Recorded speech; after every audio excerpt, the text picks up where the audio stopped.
சீமான் என்று கட்சி ஆரம்பித்தாரோ அன்றிலிருந்து ஆர்எஸ்எஸ்க்காக வேலை செய்யக்கூடிய ஒரு கூலி அடியால் தான். சம்பந்தமே இல்லாம மாடுவோட பேசிட்டு இருக்கிறார், மலையோட பேசிட்டு இருக்கிறார், கடலோட பேசிட்டு இருக்கிறார். நமக்கு என்ன தெரியும் எவ்வளவு பரிசு. தமிழர்கள் குடி அடையாளத்தை வைத்துக் கொண்டு மற்றவர்கள் எல்லாம் வந்தேரிகள், நீ வெளில போடா, அங்க போடா, இங்க போடான்னு பேசிக்கிட்டு இருந்த சீமான், தமிழிசையும் நயினார் நாகேந்திரன் அந்த கூட்டத்தின் சிறப்பு அழைப்பாளர்கள். சீமான் அல்ல. நம்மால் போய் மகாத்மா 100 நாள் வேலை திட்டத்தே வேண்டான்றோம் நாங்க அப்படின்னு சட்டையை முடிக்கிட்டு பேசிட்டு ரொம்ப ஏதாவது ரொம்ப ட்ரிக்கா ஏதாவது கேள்வி கேட்டுன்னு வச்சுக்க, உடனே போயிட்டு நம்ம ஏதோ பெரிய அண்ணன் கோவப்பட்டார் போல கிளம்பி வந்துருவாங்க. இன்னைக்கு காலையில தினத்தந்தியில செய்தி, ஸ்ரீரங்கத்தில் 2000 பேரோடு மோடி பொங்கல் கொண்டாட போகிறேன்னு போட்டிருக்கான். தமிழ்நாடு உருவானது, தமிழ்நாடு பொருளாதாரத்தில் தன்னிறைவாக இருப்பது என்பது தமிழ்நாட்டு மக்களின் உழைப்பால் வந்தது, ஒன்றிய அரசால் இல்ல. நாங்க ஓட்டு வாங்கி எம்எல்ஏ ஆகணும் இல்ல, உன்னைய ஓட்டாண்டி ஆக்குறதுக்காக தான். இகழ்ந்து பெரியார் சிலையை உடைப்பேன்னு எச் ராஜா பேசும்போது தமிழ்நாடே கொந்தளிச்சது. கூடியிருக்கிற அனைத்து தோழர்களுக்கும் மாலை வணக்கம். பெரியாரை தூற்றும் தமிழின துரோகிகளும் பெரியாரை போற்றும் தமிழ் தேசியவாதிகளும் என்கிற தலைப்பில் ஒரு கருத்தரங்கத்தை நடத்த வேண்டிய ஒரு தேவையை சீமான் உருவாக்கி இருப்பதை நினைத்து உண்மையிலேயே மகிழ்ச்சி அடைகிறேன்.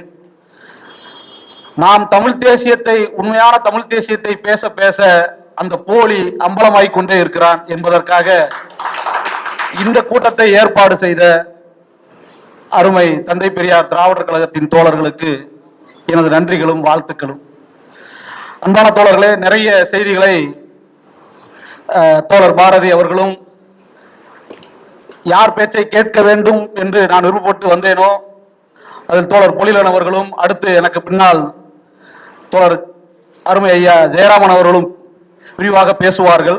இருந்தாலும் ஒரு சில கருத்துக்களை மட்டும் உங்களிடம் பகிர்ந்து கொண்டு விடைபெறலாம் என்று நினைக்கிறேன்.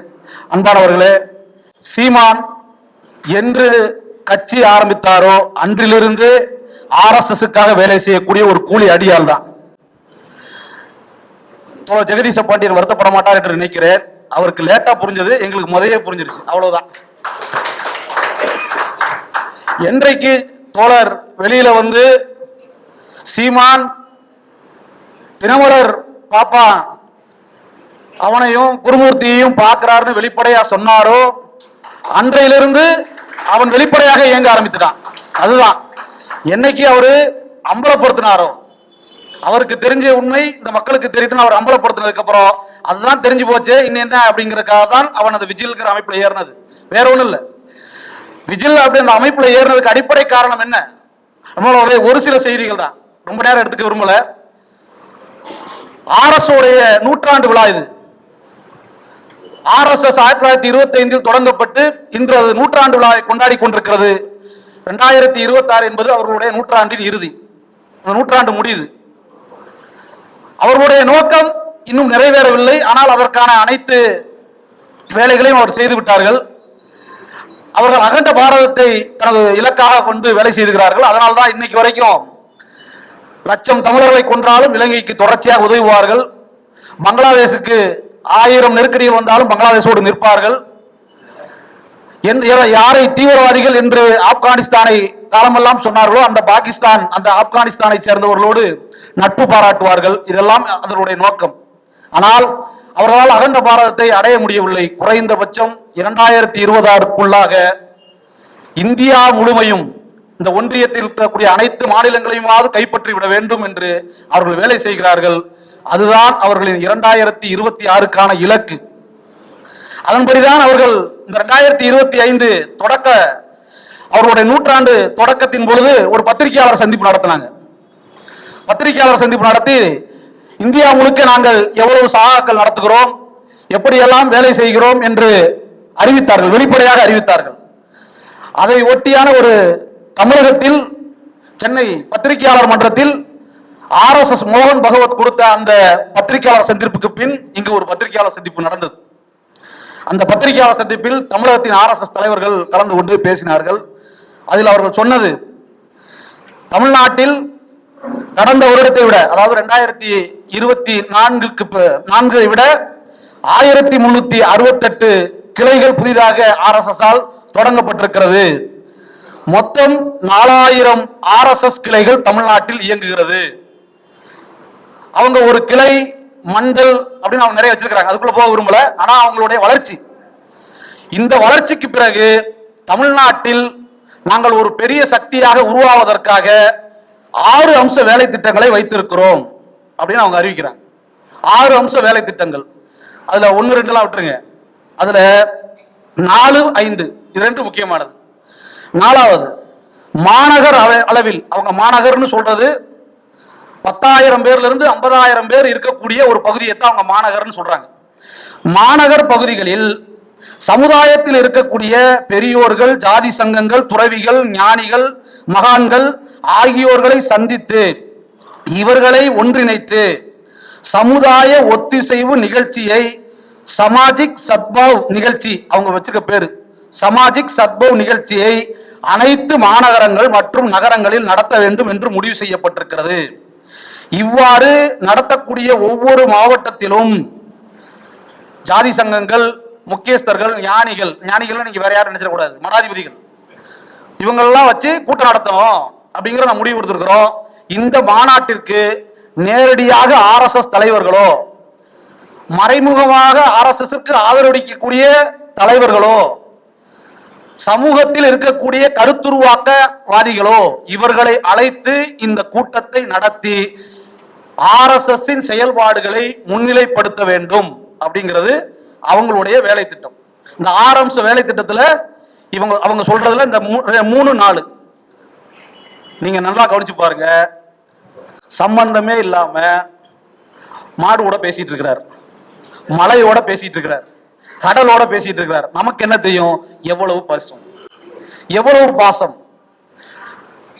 இயற்கையோடு உரையாடுறாரு அப்படின்னு தோணும். ஆனா அதே RSS உடைய அந்த பேச்சுல, அவங்களுடைய அந்த பத்திரிகையாளர் சந்திப்புல கடைசி அவங்க என்ன சொல்றாங்கன்னா, ஒவ்வொருத்தரும் எப்படி அணுகணும்னு ஒரு செயல் திட்டம் சொல்றாங்க.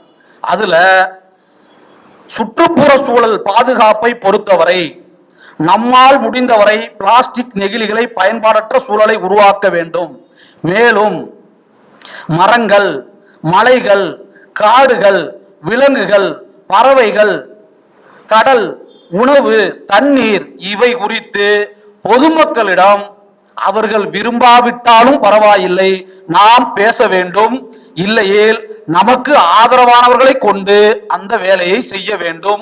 இதன் மூலம் RSSக்கு நாம் ஆட்களை திரட்ட முடியும் அப்படின்னு அவங்க பேசுறாங்க. இப்ப புரியுதா? இப்ப ஏன் ஊரா போய் மலையில காடுல இதெல்லாம் பேசிட்டு இருக்கிறாருன்னா இதுதான் வேலை. அன்பானவர்களே, இது மட்டும் இல்ல, கடைசியாக அவர்கள் சீமானுடைய நாம் தமிழர், இதெல்லாம் அவங்க தம்பிக்கு தெரியுமான்னு தெரியல, அவங்க தம்பிகளுக்கு அவர்கள் இவர் என்ன சொல்றாரோ அதை செய்யறாங்க. ஆனால் இவருக்கு தெளிவாக தெரியும் அவருடைய வேலை திட்டம் என்னன்னு. நீங்க கடைசியா அவர் நடத்துற கூட்டங்கள்லாம் நீங்க பாருங்க. அவர் கடைசியாக அவர் நடத்துற கூட்டம் என்னது? சௌராஷ்டிரா அந்த மக்களுடைய அரசியல் கூட்டங்களுக்கு போய் பேசுறார். அது யார் ஏற்பாடு பண்ணது? நாம் சௌராஷ்டிரா அந்த மக்களுடைய அரசியல் கூட்டங்களுக்கு போவதையோ அதெல்லாம் விமர்சிக்கல. நம் சீமான் கிடையாது. அந்த மக்களுக்கும் அரசியல் உரிமை வேணும்னா வேணும் தான், மாற்று கருத்து இல்லை. ஆனா இத்தனை நாள் தமிழர்கள் குடி அடையாளத்தை வைத்துக் கொண்டு மற்றவர்கள் எல்லாம் வந்தேரிகள், நீ வெளில போடா, அங்க போடா, இங்க போடான்னு பேசிக்கிட்டு இருந்த சீமான் இன்னைக்கு அதே சமூகத்திலிருந்து ஒருத்தரை வேட்பாளரை போட்டவர் மட்டும் இல்ல, அவர்கள் இருந்து அந்த கூட்டங்களுக்கு நேரடியாக போய் கலந்துக்கிறார். அந்த கூட்டத்தை ஏற்பாடு செய்தது அவங்க சொல்றது எங்க சமூகம்னு, ஆனா அது இல்ல. அந்த கூட்டத்தை ஏற்பாடு செய்தது பிஜேபி, RSS. தமிழிசையும் நயினார் நாகேந்திரன் அந்த கூட்டத்தின் சிறப்பு அழைப்பாளர்கள், சீமான் அல்ல. இவர்கள் தான் சிறப்பு அழைப்பாளர்கள். இவங்க 2 பேரும் கலந்துட்டு போனதுக்கு அப்புறம் இவர் போய் பேசியிருக்கிறார். அந்த சங்கத்துக்குள்ளார எல்லா கட்சிகளையும் சேர்ந்தவர் இருப்பாங்க. திமுக இருக்கலாம், அதிமுக இருக்கலாம், எல்லாரும் இருக்கலாம். இந்த கலர் வந்துடக்கூடாதுங்கிறதுக்காகத்தான் அதிமுக இருந்து 2 பேரும் 3 பேரை கூப்பிட்டு இருக்கிறாங்க. மற்றபடி அங்களுடைய பேசியதன் அடிப்படை சீமான். RSS கொள்கை தென் தமிழகத்தை எப்படியாவது கைப்பற்றிவிட வேண்டும் என்பதற்காக தேவேந்திர குல வேளாளரை நீ தேவேந்திரன் நான் நரேந்திரன் சொல்லி உசுப்பேத்தி பட்டியல் வெளியேற்றம் என்கிற அவர்களுக்கு ஒவ்வாத ஒரு கோரிக்கையை அந்த மக்களுக்கு புரியாத வண்ணம் பேசி அவர்களை வெளியேற்றி அதன் மூலம் மிகப்பெரிய செல்வாக்கை அந்த சமூகத்திடம் பெற்றுட வேண்டும் என்பதற்காக. நீங்க ஒண்ணு தெரிஞ்சுங்க, தேவேந்திரகுல வேளாளர் மக்களை பட்டியல் வெளியேற்றம் என்று கிருஷ்ணசாமி பேசியது RSS தூண்டுதலால் தான். என்றைக்கு அதே கிருஷ்ணசாமி தனக்கு அரசியல் முக்கியத்துவம் இல்லை என்று அந்த கூட்டணியிலிருந்து வெளியில் வந்தாரோ, கிருஷ்ணசாமியை தாண்டி இன்னைக்கு தேவேந்திரகுல வேளாளர் மக்களுக்குள் RSS போய் சேர்ந்துருச்சு. இன்னைக்கு அந்த மக்கள் கிருஷ்ணசாமி சொன்னாலே கேட்கறது இல்லை, கிருஷ்ணசாமி சொன்னதே கேட்கறது கிடையாது. இதுதான் நிலைமை. தனக்கு என்னைக்கு தனக்கு தேவைப்பட்டாரோ அன்னைக்கு இங்கிருந்து நாக்பூர் வரைக்கும் அப்பாவும் பிள்ளையும் அழைச்சிட்டு போய் பேச வச்சாங்க. தேவை இல்லைன்னு முடிவான பிறகு அவரை தூக்கி வச்சுட்டு இன்னைக்கு தேவேந்திரகுல வேளாளருக்குள்ளார ஒவ்வொரு, நீங்க உதாரணத்துக்கு வேணும்னா அருப்புக்கோட்டைக்கு போங்க. அருப்புக்கோட்டைக்கு போனீங்கன்னா இமானுவேல் சேகரன் ஒரே ஆர்ச்சி ஒன்று இருக்கும், அதுக்குள்ளார போய் பாருங்க. ஞாயிற்றுக்கிழமை சாகாக்கள் நடக்கும், சாகாக்கள் நடக்கும். இன்னும் எந்தெந்த ஊர்ல என்ன நடக்குன்னு துல்லியமா சொல்ல முடியும், நேரம் இல்லை. அந்த பட்டியல் வெளியேற்றத்த அரசியலை சீமான் தனது தீர்மானமாக போடுறார், தீர்மானமாக போடுறார். நான் ஆதரிக்கிறேன்றாரு.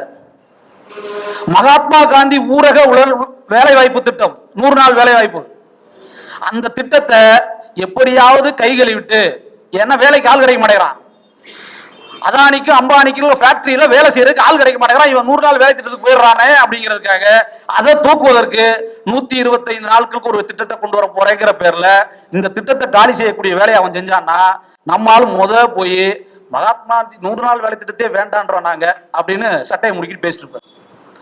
நீங்கள் எதையெல்லாம் RSSும் பிஜேபியும் திட்டங்களாக வழிமொழிகிறதோ இவர் வேற பேர்ல அதை சொல்லுவார். இன்னும் சொல்ல போனா தமிழ் படுத்தி சொல்லுவார்.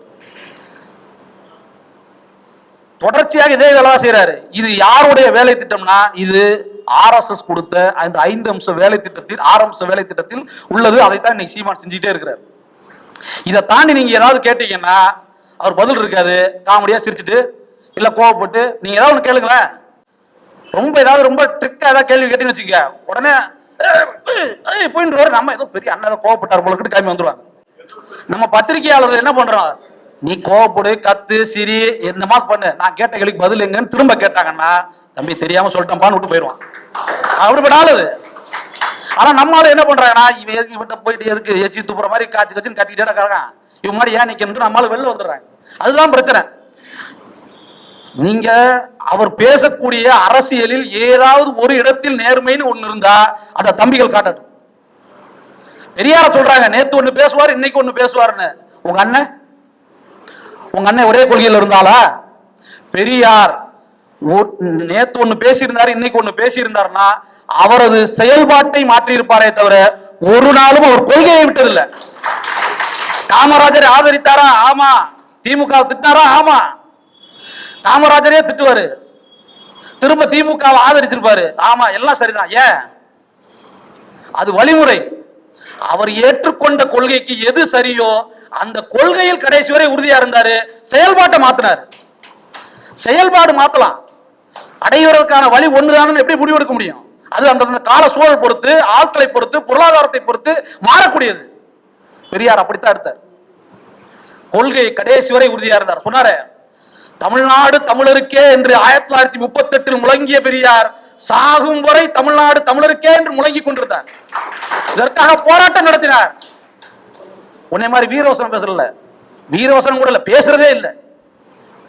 இதுல மணியரசன் ஐயா அதுக்கு மேல அவரு நாங்கள் நடத்தாததா ஒரே ஒரு தடவை தமிழ்நாடு தனிநாடுங்கிறதுக்காக ஒரு மாநாட்டை நடத்தினார்.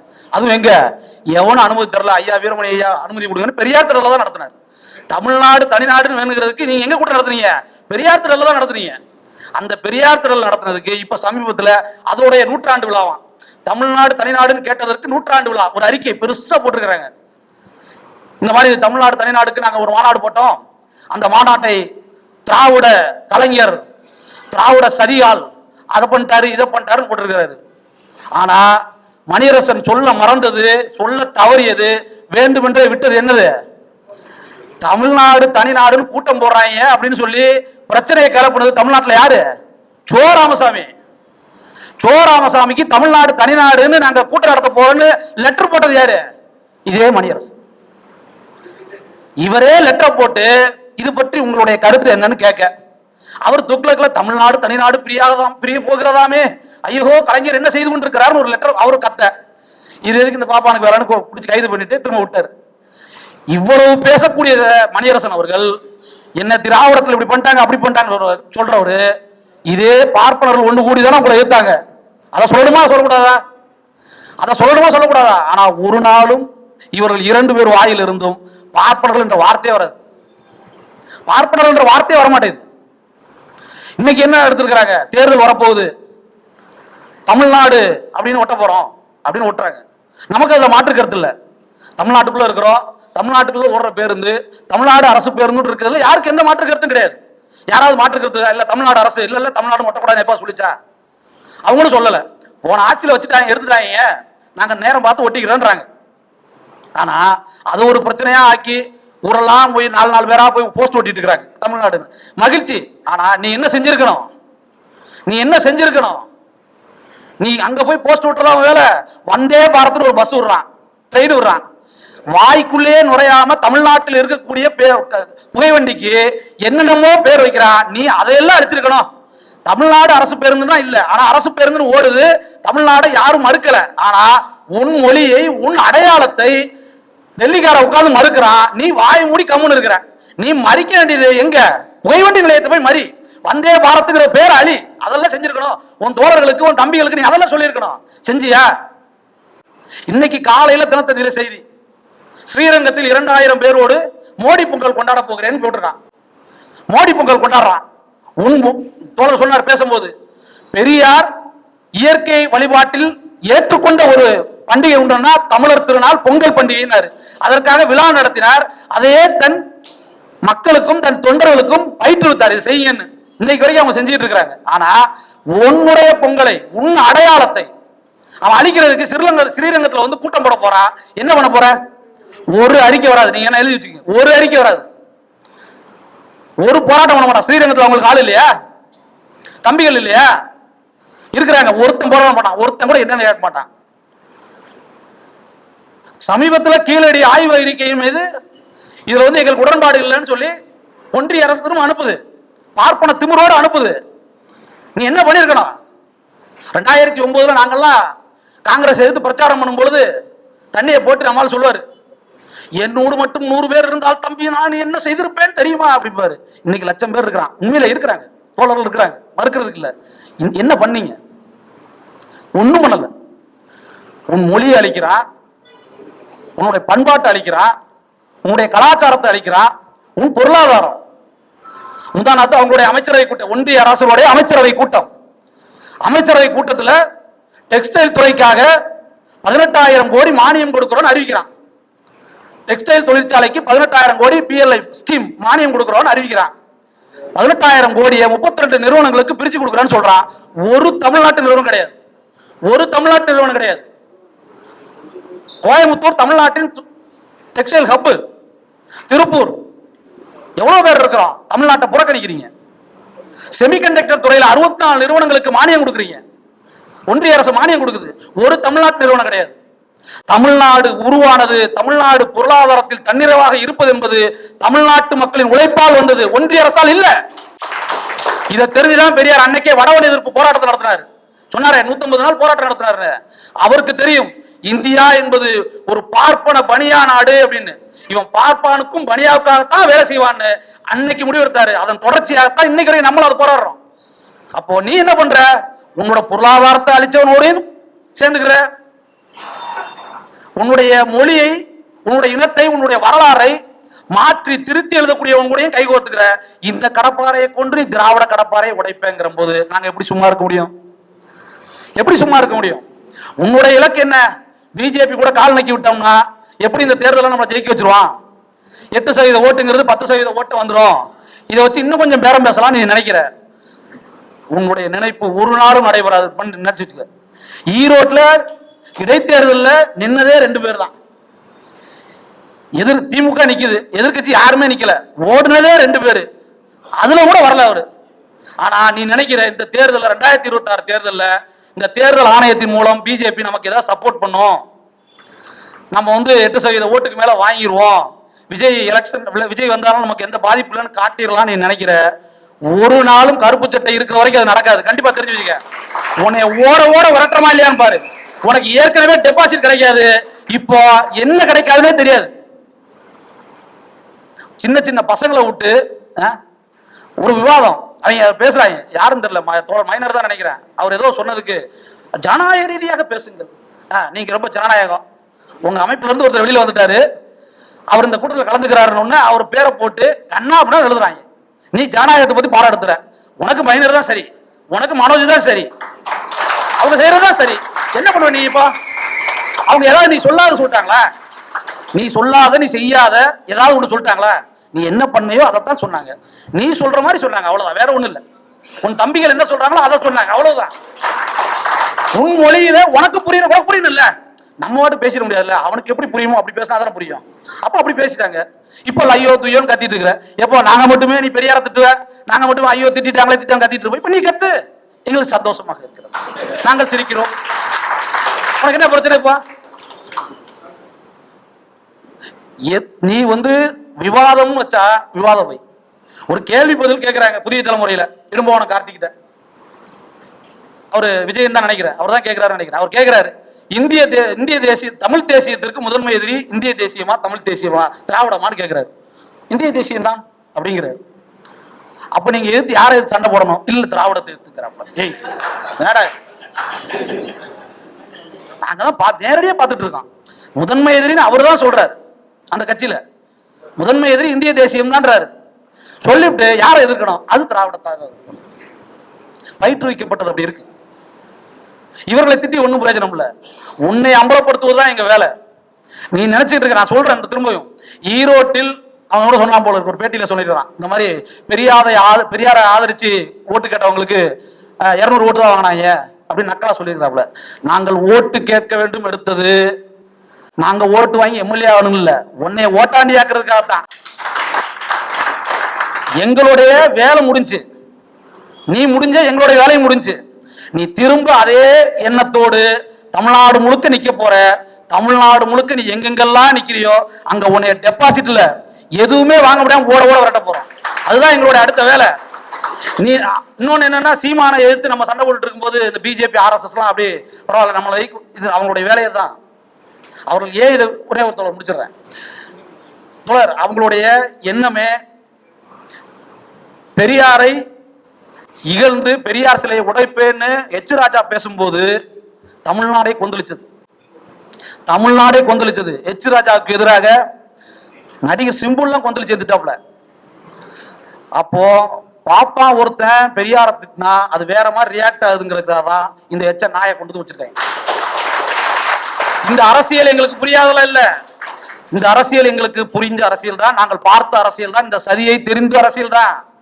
என்னைக்கு நாங்க இந்திய அழிக்க போகும்போது அன்னைக்கு நீங்க மண்ணெண்ணை ஏற்றிட்டு இந்திய எழுத்து திரும்ப நாங்க தார ஊத்துனா நீங்க மண்ணெண்ணை ஊத்துனீங்களோ அதே ஃபார்முலா.